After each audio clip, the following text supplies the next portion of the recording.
Mae pob tref yn unigryw, wedi'i siapio gan pobl sy'n byw yno. Ond, mwyn sicrhau bod tref wir yn ffynnu, mae angen mwy na dim ond ffyrdd ac adeiladau. Mae angen gwneud gwaith cynllunio gofalus i gysylltu pobl, gwasanaethau a'r dirwedd. Dyma rôl Creu Lleoedd.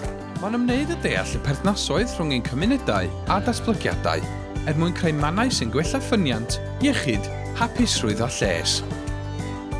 Mae pob rhan o dref yn bwysig yn unigol, ond wrth i ni gymryd cam yn ôl ac edrych ar y darlun ehangach, fe welwn sut y gall yr ardaloedd hyn gysylltu i ffurfio trefi cadarn, swyddogaethol sy'n gwasanaethu'r pobl sy'n byw yno orau. Mae Creu Lleoedd yn digwydd mewn 3 cham. Cam 1.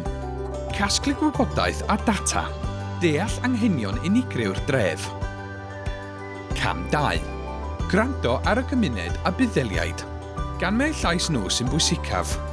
A cham 3. Siapio'r lle, creu gweledigaeth, pennu blaenoriaethau a chynllunio fframwaith ar gyfer y dyfodol. Trwy gyflwyno'r cynlluniau hyn, gallwn sicrhau bod datblygiadau'n cael eu gwneud gan ystyried cynlluniau hirdymor. Mwyn dal ati i weithio tuag at yr un nod y bydd pawb sy'n byw yno yn elwa ohono, yn ogystal â chenedlaethau'r dyfodol. Creu Lleoedd yn Sir y Fflint. Siapio dyfodol ein gymunedau.